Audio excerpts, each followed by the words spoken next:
All right. Hey, man, we have the distinct honor and privilege to have before us today Emmett Cadillac Walker. How you doing, man? Pretty good. How you doing, sir? So, man, I understand that you got a whole bunch of history, not only in this town, but in this life. How old did you say you are? 80. 80 years old. So I want you to gradually and in detail walk me through it. So, Mr. Cadillac, tell me where it all started. Well, it started back where when I came to Dallas in 1947. I was 7 years old, and I just high from my knee. I just started doing what I got to do. All right, all right. So you came to Dallas at 7 years old. Where you originally from? I'm from Oklahoma, Granfield, Oklahoma. Grand. All right. So what was childhood like? How many siblings? It was six of us. It was four girls, two boys. Okay. And I want to just call this out before we continue. Unfortunately, you've lost most of those siblings, correct? Yes, I just lost my oldest sister last month, and I just lost my baby sister this month. Okay. Well, condolences, man. And that's why we have you here today because, these stories need to be told. So we're going to dive deeply into your past, you coming to Dallas.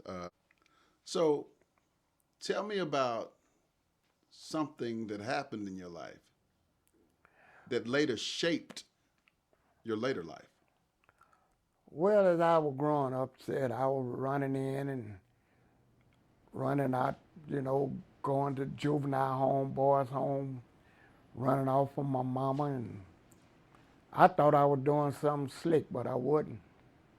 I'm gonna tell you, I ain't scared to tell my age. I was born in 1941. So you saw a lot. I done seen a lot in my life, and I done did a lot in my life. What was what was racism like when you were growing up? Oh man, I still had to go through the back door like my mama and them did. When I was caddying, I still had to go through the back door, the caddy. Lean back a little bit.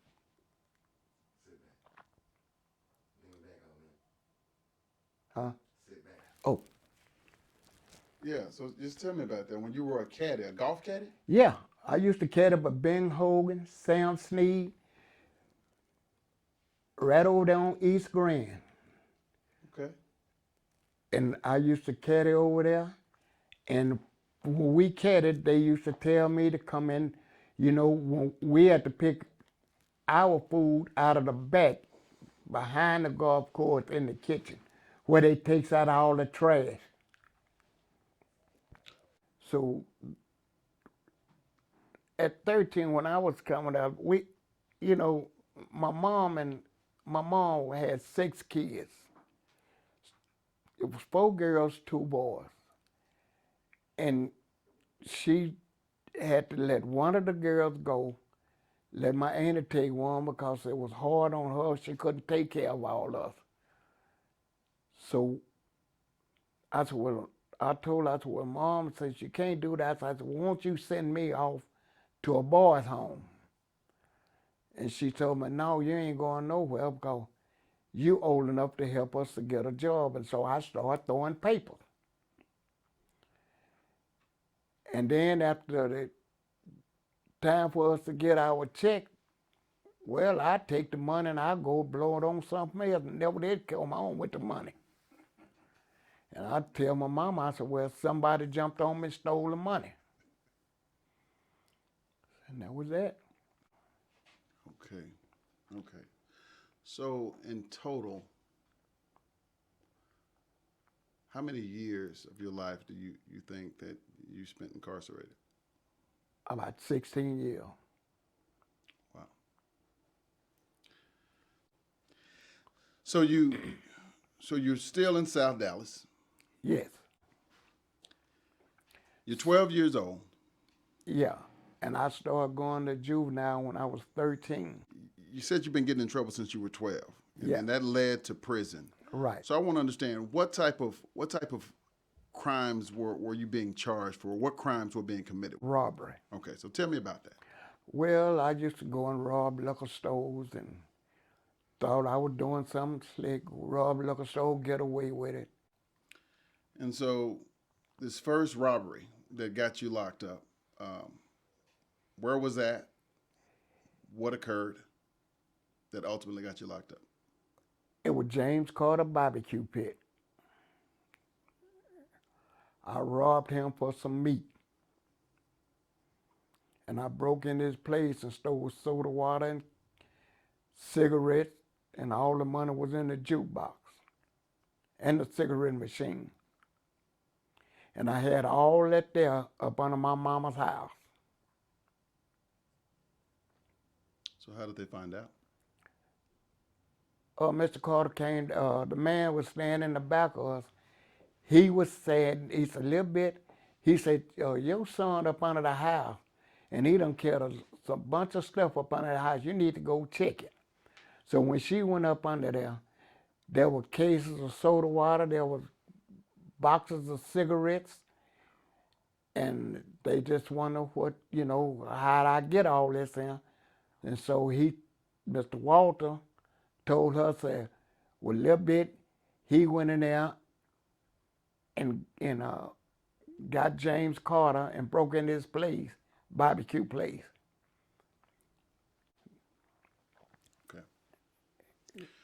So, was your father around? No, my father was working out in Harlem Park for the rich white folks, but he never was around my mama. Okay. And y'all share something in your name. They called him Big Cadillac, called me Little Cadillac. Okay. And where did that name come from? It came from him. Okay. So now you did the first stint, you robbed the barbecue joint, the neighbors told, you go to jail, you get released. What happens next? Well, after I got there, I got out and stayed. Then when I got to the age of 17, that's when I went to the joint. And what was that crime? As for robbery. And what place was that? That was, I know it was a cafe up in North Dallas. We robbed the cab stand. Okay. It was a yellow cab. It was right next door to the coffee shop. And went there and I got 4 years out of that. Okay. I once started flashing money, and they know that I wasn't working, so they wondered where I got the money from. And so when I went up there to Henderson Chicken right next to the cab stand, they saw me. And that's where I got arrested in the chicken house. What did your mother say? She said, boy, I'm tired of you. She said, I'm tired of you. She said, I done gave up on you. I said, well, that's life. So you go to prison from 17 to 21. Yes, and I got out. I did 4 years, and I got out. I went to Houston. And when I got to Houston, I robbed another liquor store in Houston and went right back there in 69, and I got out in 71. And I ain't been back since. And that's great, and I commend you on that. What farms were you on? I was on Ramsey 1, I was on Clemens. Okay. I've heard of those. So you get released in 1971, and then what happens? How was life? Life is beautiful. Then I married my first wife, which was Doris. And she the one kept me out of the pen up until 16 years, and we got a divorce. But I ain't never been back since. Okay. So there's some things happening between 71 because you ended up having kids, right? Yes, I had 2 boys. Okay, so tell me about that. Okay, I had 2 boys. I was working at Van Winkle Pony Company after I got out in 71. I was working there, and I went to jail again for a pistol case. But I got out on that. Then I had a job. I never did lose my job at Van Winkle Pony Company. So I had to survive for me and my 2 boys. And so we started, living, and everything was all right. So I want to understand, were you a bit of a hustler? Well, I left, after me and my wife broke up, I started pimping. And there was some fast money. So I had 3 women on the streets then. I had a white girl, black girl, and a Mexican. And we all used to be down at the seashore and at the Black Bull after hours. And I used to go in and out of Wichita Falls. I hit the highway. I did a lot of short changing, but I had the women doing the other work. Okay, I went to the pen, and I got 2 years. I don't even want to talk about it. I was on Ramsey 1. I was I was 19, 20. Okay. Well, in the penitentiary, we were chopping grass, and I was just moving along, and so the old dude told me, he said, say, man, I'm gonna tell you what I'm gonna do, young buck. He said, you got here, I'll tell you what. And one day we was out there, we was getting some water, and they had different squads out in the field. So the dude was next to me. He said, say, man, he said, I tell you what, he said, he said, as we get to the end of this turn road, I'm gonna take something from you. I said, what you gonna take? He said, man, you gonna be my bitch. I said, okay, wait a minute. I said, go and get you some water. So when he bent over to get the water, I split his head like a pig feet. I hit him with that hoe, and blood shot everywhere. Then the guard shot the hoe out of my hand. And they set me down on the turn road until the truck got there. And when the truck got there to take me to the building, the warden said, no, come on, railhead. And that's when he started naming me railhead. I got in this car, and he said, what is all about? I said, well, the man said he gonna have sex with me, and I wasn't finna have it. And you weren't going for it, real head. No, I wasn't going for it. And I come back out, stayed out for a while. I got in trouble again with some old friends of mine. Went back and did 4 years. Going last place I went, got out, went to Houston, robbed a liquor store in Houston, got out. They gave me 15 years. And so when I got out in 71, I ain't looked back. My mama didn't raise no bitch, and she didn't raise no punks. They called me the imp, skimp, the whole pimp. So tell me exactly, when did you start this pimping career? I started when I was 24. It was about, I could say I started about 72. 72. In 72. Well, I got my first girl. I was in the coffee shop. So I was sitting there, shooting pool, hustling.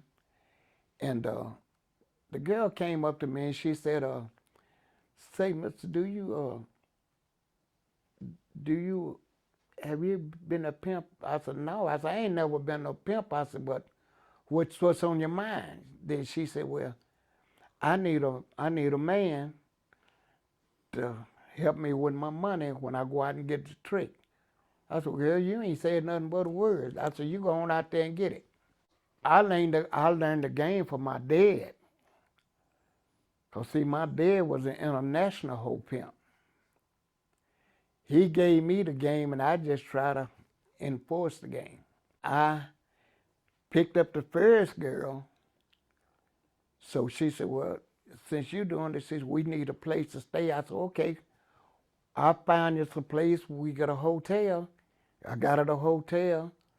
So she came in with another girl, and I said, well, hell, we can go somewhere. I said, but now I tell you what to do. I said, y'all, I'm going to get y'all a car.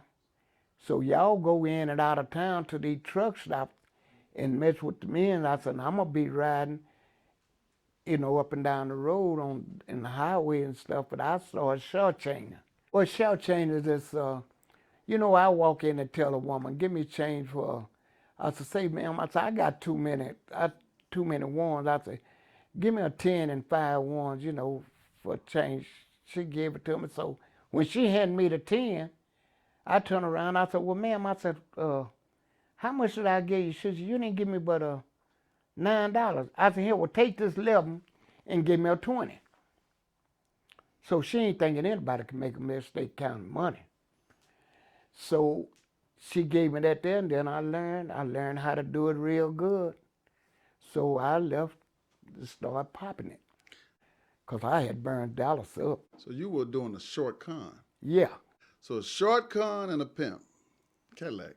Once when I got started with the girls, I the one came up with because see, I started hanging around the pimps and the players, like Chicago Red, and those guys,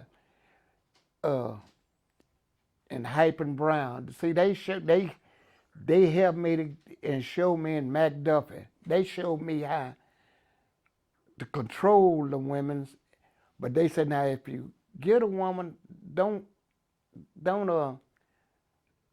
fight over no woman, to try to keep her. Say pimping ain't nothing but a cop and blow thing.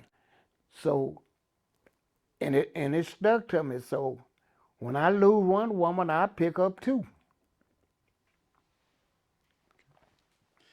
And so, what neighborhoods, what streets, what was the tracks on the blade?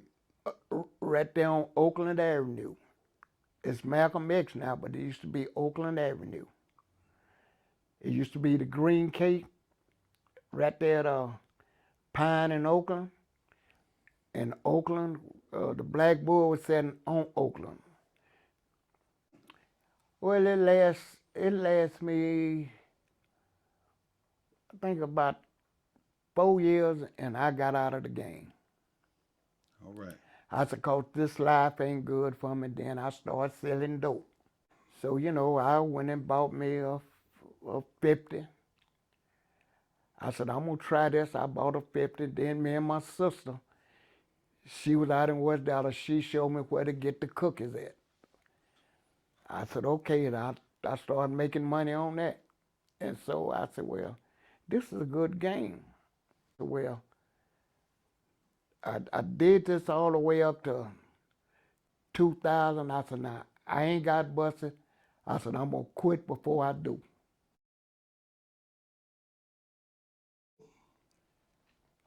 You spent a lot of time in South Dallas. Oh, a whole lot of time. One of your favorite places, right? That's one of my favorite places. So how was life in South Dallas for you? Well, it was good. It was a money maker for me. Well, if I needed some quick money, that's where I get it in South Dallas. I go around the Cherry grocery store and be hustling them dice games and stuff. And we get in the yard over there and we, put down bets, and sometimes I come out win, sometimes I don't. So when I get in the argument, I just take care of my business. Was over there at Cherry. We was over there at Cherry, so we was sitting there shooting dice, and the dude pulled out a pistol and saying, ain't nobody gonna take my money. So I said, I said, well, man, put up that gun, man. I said, we trying to gamble. And so the dude stood up. When he stood up, I got the gun, And when I got the gun, I hit the nigga with the gun and I knocked him out. And I took the gun and the nigga went on across the street. And Slim said, well, come on, let's go, Cadillac. The police gonna come. I said, oh. I said, man, the police ain't gonna get us about me knocking this nigga out, and he had a gun. And so I took the gun and went across the street and let another nigga pawn it for me and got the money. So you've run across probably some prominent people in the city. Yeah. Tell me about some of it. Some who now? Some big names, some big hustlers, some big people in the Oh, streets. well, yeah, like Mac Duffy, Chicago Red, Hypin' Brown, Slick Willie,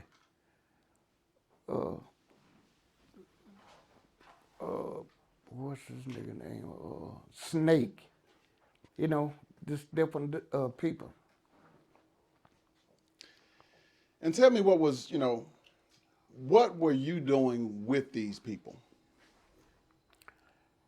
I was just looking and see what they do and how I could do what they do. Well, I had a Monte Carlo club, and I started me a Monte Carlo club. And we would ride 35 deep. And so we was out doing the community. Then the KKDA radio station sponsored us. And Ranzoni, that owned the liquor store in South Dallas, he sponsored my club. And so anything to be done, they call us on the radio, and we'll come and help the community. So one day we went all the way down to Mount Pleasant to save their park, because they were taking the park from the blacks. So we went down to help them, support them, and KKDA backed us up. It was Willie Johnson and Steve Ladd. Yeah, I had What you had? 78 Monte Carlo with a half rag top, fifth wheel on the back, 30s and bowls. And jamming, I had two 16s. I was bumping, the music coming all out from under the hood. So when I pulled up at Cherry, I cut the car off. I always carried me a set of keys, because when I get out, I put one key in my pocket, and then I take the other set of keys and just put them in my hand. And they sent me over to get some beer, because we had a meeting. So I go to South Dallas at Cherry to get some beer. So the dude, when I got out of the car, the dude told me to hand me the keys. And I said, hand me your keys. He said, yeah, give me the keys. And he pulled up his shirt and showed me a gun. So the dude came and said, and I got out there, he said, man, give me your keys to that car. I said, the keys? He said, yeah, give me the keys. I said, well, man, take these keys. So he said, I said, well, man, I said, okay, take the keys. I threw him the keys, and I went in there in the store and told my brother, dude out there trying to jack me from my car, and give me the gun. And I snatched the gun off my brother's side and went out there and I walked around and told him, I said, no, nigga, you can't start this motherfucker. But it wasn't the right keys to the car. What kept you from shooting that man? Well, at the time, I just wanted to hit him. Yeah, I hit him upside the head with the gun and shot it at the same time to make him think he was shot.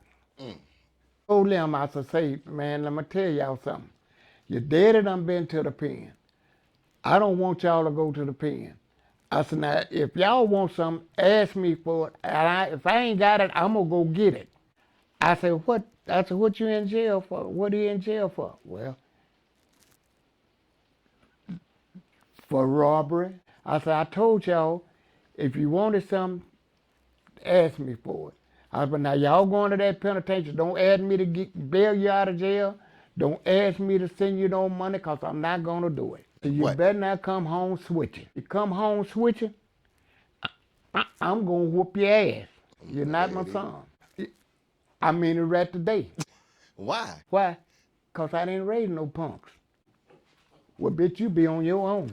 Okay, well, I thought I was bad. I thought I was just like them blasting girls out of West Dallas. I carried two pistols on me at all times. You know, if it's somebody I didn't like, I would shoot you. And one day, I just got to say it one day every time I think about it. You know, Yeah.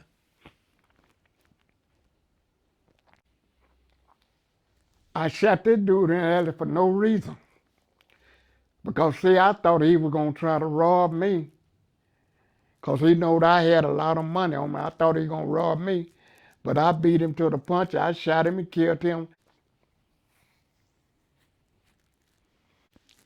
I can't talk about it.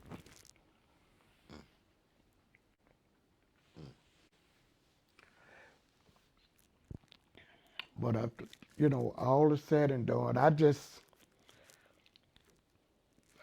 give up the whole life and try to live my life right.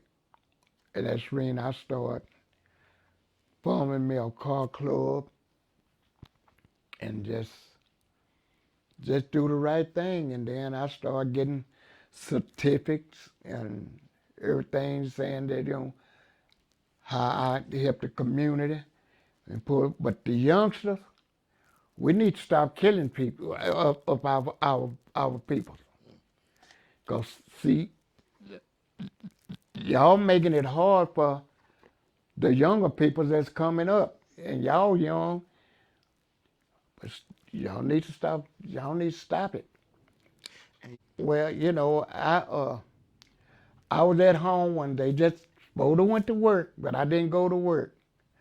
And so I said, they said, say, man, the house is on fire in his apartment. And I run out the door, and I went and I ran downstairs, went across the hall, and I told the lady, I said, miss, I knocked on the door. She said,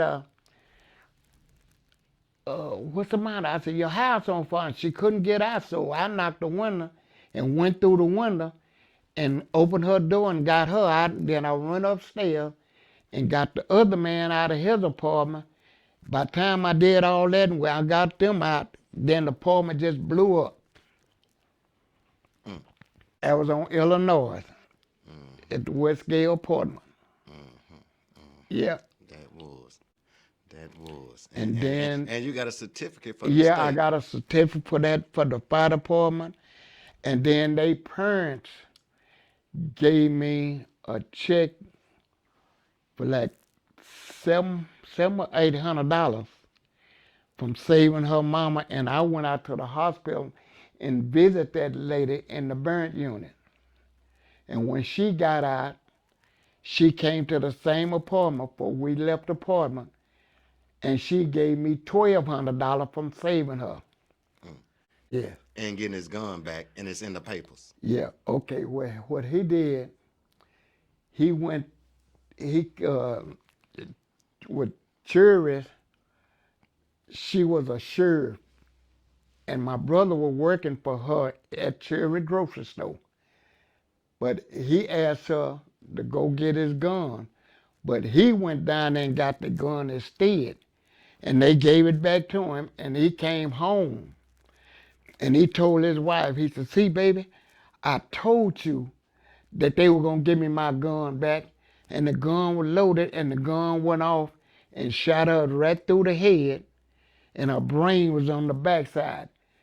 Then the peoples called me and told me that my brother had just killed his wife and said, your son is over here. So I went and picked up my son. I went over there and picked up my son, and then my brother, he was already, they done already carried him to jail. What is your relationship or what is your viewpoint on God? Because that's a certain amount of blessing and grace to live that life and still dodge the penitentiary. How do you feel about God? Man, every night I pray and get up in the morning. I thank him for everything that he done for me. And I thank him right today, 'cause I couldn't be here. The life that I was living, he the one kept me on there, but he kept me. He got me staying here now. For some reason, he won't. I don't know what it is, but he'll let me know. It's definitely been a pleasure talking to you, man. So what we were trying to do, Emmett, is just get you to open up, share your story. It might be something you want to share. It might be a song you want to sing. It might be something heartfelt you want to say to not only the kids, but maybe the people my age. It's just because we're not trying to glorify wrong. It's just a part of our lives that we live. Well, only thing I do, I just hate what I did back in my past. And I just said, well, I tell God every day, forgive me what I done, forgive me for everything I done. But the only thing I can tell the young folks, that fast life, it ain't worth a plug nickel. But now before I leave here, I had a dream. Before I leave here, I'm gonna leave this with you. There's a dream that I dream of my heavenly home. I know that I'm going there one day. Oh Lord, maybe morning, night or noon, I don't know just how soon. That's why I'm sitting on my timber every day. Thank you, sir. I like that. Still headed. I didn't even know. All them years you used to say you could sing, I just didn't listen because I know I do some singing, so I was like, oh, you probably can't sing. Well, when I used to meet the girls, I used to just tell them, what's your name? Say, I'm going to go way back on you. Go ahead. Is it Mary or Sue? What's your name? Hey, I have a chance with you. It's so hard to find a person now like him that's sweet in your ooh-wee, ooh-wee, ooh-wee. What's your name? What's your name? Do-do-do-ba-ba-doo. All right. Listen, that's Emmett Cadillac Walker, man. I feel good to be an old brother. Yeah, I was born in. Why did I do the stuff that I did? Sometimes it scares me right now to think about the thing that I used to do back there then. And I'm surprised. I'm surprised I'm sitting here on this couch talking to you guys. All the stuff that I went through, I'm surprised I'm sitting here. But like I told y'all earlier, it's a reason God got me still here. It's something that He want me to do. But before I go, I sure want Him to hurry up and tell me